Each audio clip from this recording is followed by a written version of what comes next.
7,100 islands, sabi nila.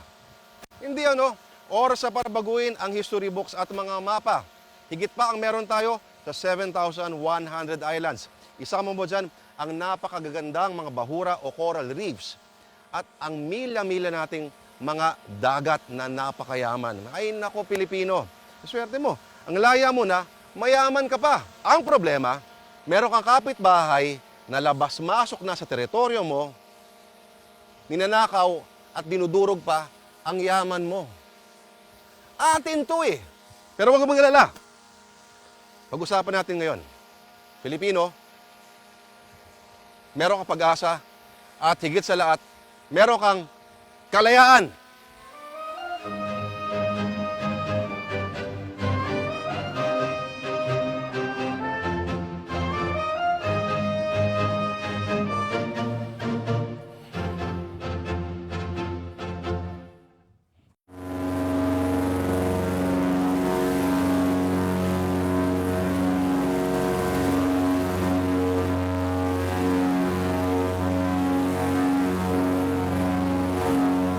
Sir Ryan, Sir Anton, itong mga areas na unoccupied, ibig sabihin ba yan free for all yan? Ano bang protocol dyan, Sir Anton? Sir Ryan?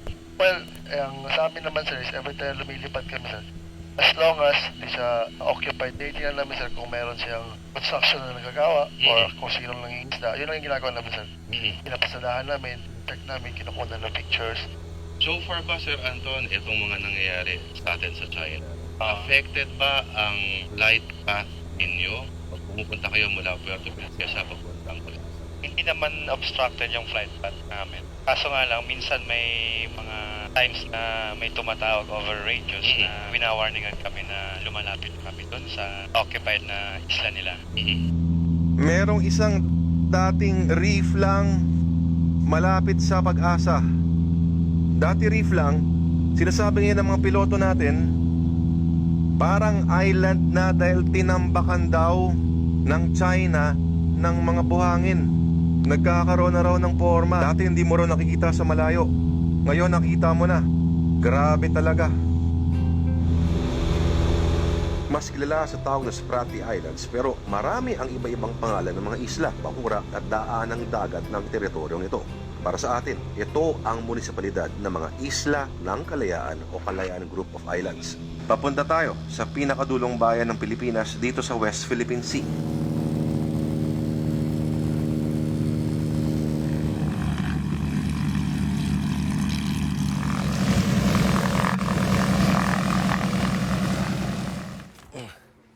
Lagpas 24 hours by boat. By plane naman, pwedeng 1 oras, pwedeng lagpas 3 oras. Kung galing kang Puerto Princesa, ay maaabot mo na ang pinakakanlurang bayan, mga kapatid, ng Pilipinas. Ito po, ang Pag-asa Island sa munisipalidad ng Kalayaan. Akala namin, ang tanging makikita dito ay mga sundalong na destino para bantayan ang isang maliit na tipak ng lupa sa gitna ng kawalan. Pero ang nadatna namin, isang buhay na komunidad. Mas marami ng sibilyan ang nakatira dito kaysa militar. Ngayon, mahigit 100 residente na ang naririto, kasama ang buong pamilya. May ospital, simbahan, munisipyo, airstrip, mga tindahan, police station at kulungang walang laman. Mulat sa Puldao ay wala pang malaking krimen na nagaganap dito. Si Tomas Cloma, Pilipinong negosyante at maglalayag, ang una raw nagtayo ng komunidad sa mga islang ito. Noong Mayo ng 1956, kasama ng 40 iba pang kababayan, itinaas si Cloma ang bandila ng Pilipinas dito at tinawag na Free Territory of Freedom Land o mga Isla ng Kalayaan.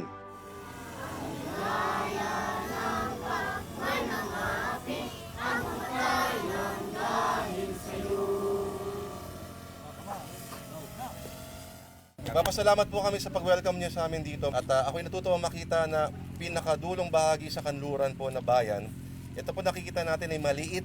Ito po yung simbolismo ng lipunang Pilipinas. Ito yung basic microcosm po ng society. Nakita po natin, andyan po yung mga tagapangalaga, andyan po yung mga tagapagtanggol at narito po yung susunod na henerasyon. Ito po in a nutshell ang lipunan po natin at sana po ipagpatuloy niyo po yung ginagawa po natin sa mga tagapagtanggol. Maraming salamat po. Sa mga nag-aalaga, maraming salamat po. Sa mga bata, maraming salamat at Pakabait lang tayo, mga bata. Karamihan sa mga residente ay marunong mangisda, kaya hinahango nila sa dagat ang kanilang pagkain. Dito, ang 1 kilo ng isda, kahit anong isda, 50 pesos lang. Pero sinasabi rin ng mga taga rito, nababawasan na ang klase at timbang ng mga isdang nahuhuli nila. Isinisi nila ito sa todo-todong dredging at reclamation activities ng China. Gaano ba kalaking area ng Bahuray na sira ng mga Chinese? Ay, malaki po yan yun dito, sir. Almost mga 3 hektarya yan, yung Bahura. Totoo. Yung dito lang po, sir, yung malapit dito sa amin na Bahura. Kinakalkal nila, yung malalaking corals, binabaligtad nila yun, sinisira nila talaga, kahit buhay na corals yun. Pag may kukunin sila sa ilalim, bibiray nila na yung propeller yun, hanggang sa bumaligtad yung corals. We have 3 traditional fishing grounds in the South China Sea. We have Scarborough Shoal, Macclesfield Bank, and the Spratlys. And China have all taken over of that. The Spratlys are a formation of extensive reefs. Now, the reefs are the breeding ground of fish. It takes 30 million years for that to form. And in 2 months, China destroyed 7 of those. Ang lapit na nito. Grabe yung ginagawa ng mga tao na to. Ay, taklobo, tinataas nila. Bukod sa China, ang mga barkong pangisda mula Vietnam or Taiwan ay araw-araw ding nasa dagat na ito para humakot ng mga giant clams o mga higanting taklobo o manghuli ng tuneto-neladang pugita. Ni hindi napapakinabangan ng maraming Filipino ang biyaya ng sarili nilang dagat. Nakakaiyak, malungkot na trahedya. Dinudurog ang mga corals at mga taklobo para gawing buhangin at walang habas na nangingisda. Dito lumalapit ang mga Chinese boats para manakot, manubok at magpakitang lakas. At pag nangyayari yon, ano ang ginagawa natin? Yes! Lagi naka-alerto ang mga taga rito sa mga fishing at mining expeditions ng mga banyagang barko. Ay naispatan silang Chinese fishing vessel na ngayon ay umaangkla doon sa may reef area. At itong mga tropa natin ipapunta ron para sawayin sila. Sinakay nila kami sa rubber boat na ito at ipinaranas sa amin kung paano nila binabantayan at dinedepensahan ang ating teritoryo. Kung tutuusin mo, no? Hindi ka layuan to eh. Sir, mga gaano kalayo to? Mula sa, yung barkong yan sa isla, gaano kalayo yan? Wala pa siyang 1 nautical mile from the shoreline. Wala pang 1 nautical mile, sabi ni CEO, mula sa shoreline. Pero ang lalakas ng loob nila, no? Napansin nila na parating tayo, kaya sila ay... Pumaporma na. 3 pala yan, ano? May mga maliliit silang bangka kasama. Kinakarga yung corals. No fishing, Philippine water! No fishing! Philippine water, no fishing! No fishing, my friend! Nakangiti lang sila eh, no? Out! Philippine water, no fishing! Ngayon, ina-ID nila yung barko. Dito sa isla ng Pag-asa, nasa frontline ka pala ng tunggalian. At maniwala kayo, dito talagang susukatin pala kung gaano mo kamahal ang iyong bansa. Sir, sa isang linggo, gaano kadalas yung mga ganitong apprehension ninyo?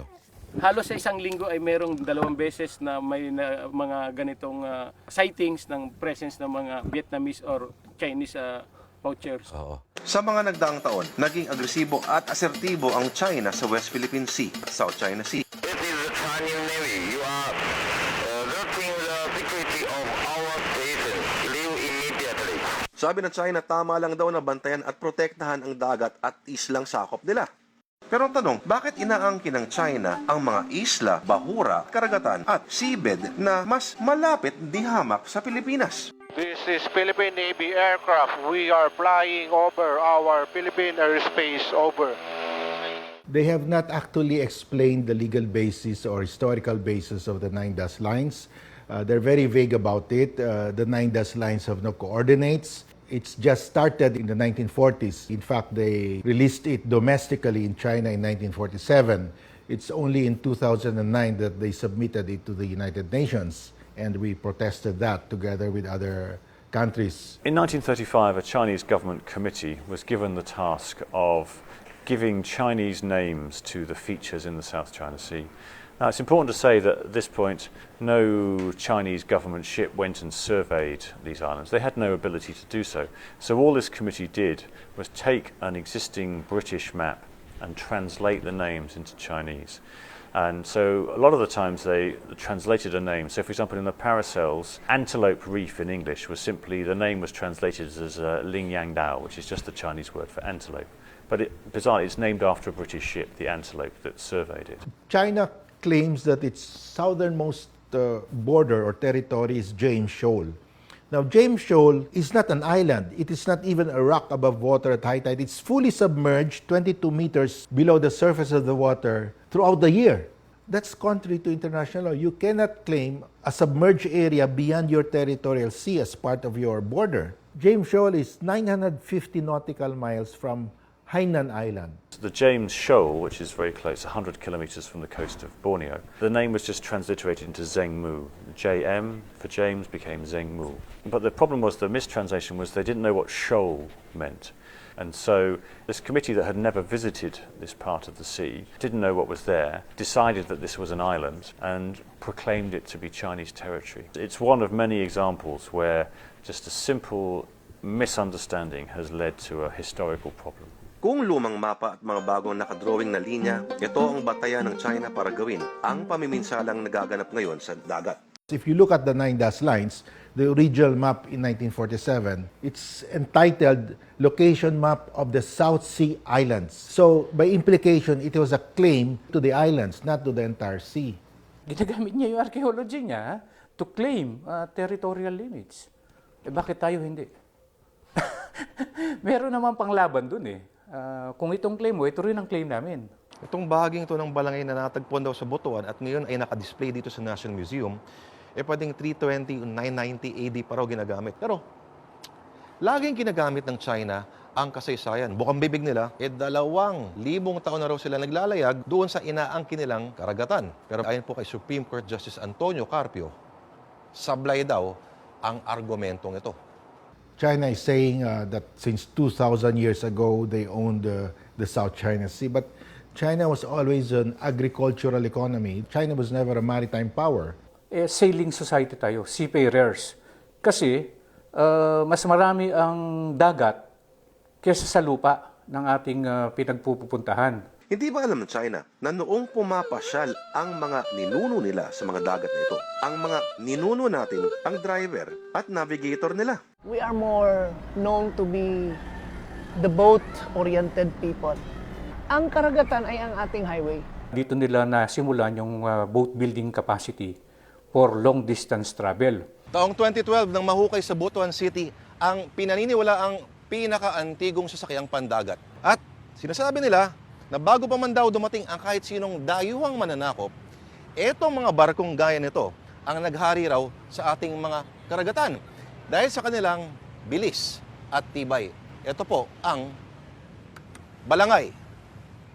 Nakatala sa antigong kasaysayan ng unang tao na natutong tumawid sa dagat na ito ay mga tao ng mukha, pananalita, pangangatawan at uri ng pamumuhay ay kamukhang-kamukha ng mga katutubong mga Filipino. Nagbago lang naman ang usapan nitong nakaraang ilang taon. Nakakalungkot lang.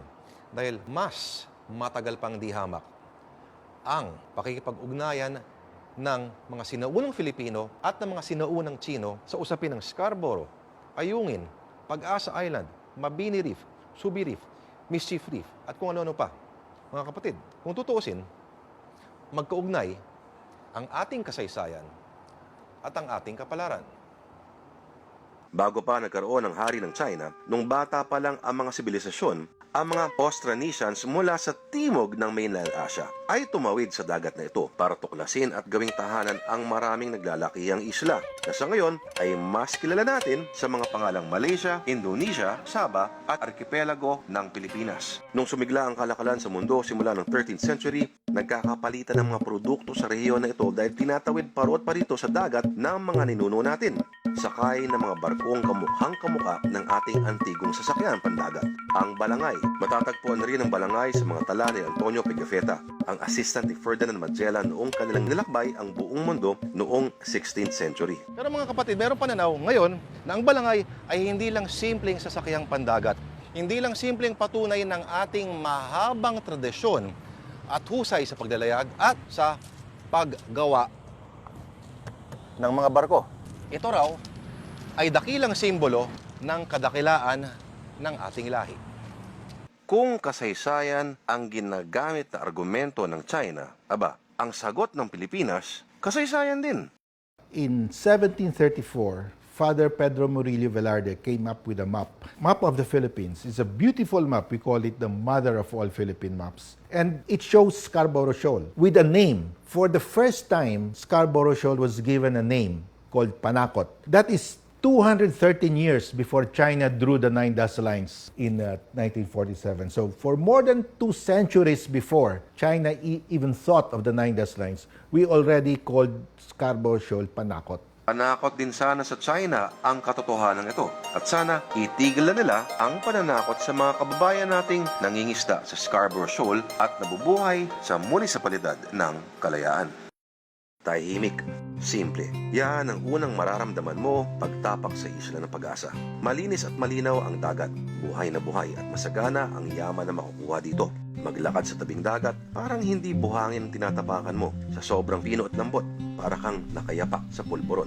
Ganito ang buhay na makikita mo rito. Isang lugar na gugustuhin mong balik-balikan. Mahirap isipin na ang maginhawang katahimikan at kagandahan ito ay nasa gitna ng masalimuot, komplikado at umiinit ng agawan at alitan ng 6 na modernong bansa.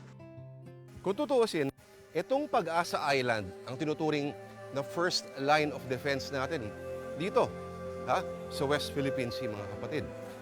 Pero, eto ang tanong.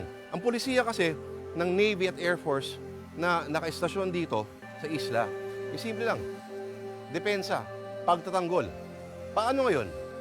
Kung mangyari, ang sabihin natin, ang hindi dapat mangyari, ang maging sobrang agresibo ng mga pwersa ng China. Gaano ba tayo kahanda sa maaaring mangyari? Bawat isa sa mga sundalin na ito nasa frontline ng isang malaking labanan ng mga bansa. Labanan na sa ngayon ay nadadaan pa sa usapan at negosasyon. Tanungin mo ang bawat isa sa kanila kung handa sila sa giyera, makikita mo sa mga mukha nila na noon pa man, nakapag-desisyon na amang ito, mas masarap daw ang panalo kung hindi dadaanin sa digmaan. May mga nagsasabi, Kapitan, we've lost the West Philippine Sea. No, it's not true. We're still here and I can assure you, hanggat nandito kami, patuloy kami nagbabantay dito sa mga teritoryo natin sa West Philippine Sea. We may be losing some of the battles but we're not losing the war. Kung ang China ay may mga dambuhalang barko, mabibilis na eroplano at matataas sa kalibre ng baril, ang malinaw, ang pangunahing sandata ng Pilipinas ay batas. In the law of the sea, historical rights have been extinguished. But they're there now because they feel that they have the naval might. They will now claim the entire sea. They cannot do that. That's why we had to bring it back to UNCLOS. Is this allowed under the law of the sea? Sa totoo lang, hindi maganda may kapitbahay ka na kaaway mo eh. Wala noon pa, nung sanggol pa lang ang mga sibilisasyon, ang mga ninuno ng mga taga-Malaysia, Thailand, Indonesia, Brunei, Pilipinas at China, lahat sila ay kinailangan ang isa't isa para mabuhay at magtagal ang lahi sa bahaging ito ng Asya. Sa totoo lang, ang pinakawasong solusyon ay ang solusyon na magbubuklod sa ating magkakapit bansa at higit sa lahat, magbibigay ng kapayapaan at kasaganahan sa lahat. Tandaan po natin, hindi tayo manlalamang, pero hindi rin tayo magpapalamang. Mga kapatid, mabuhay po ang Pilipinas, mabuhay ang kapayapaan, at higit sa lahat, mabuhay ang kalayaan.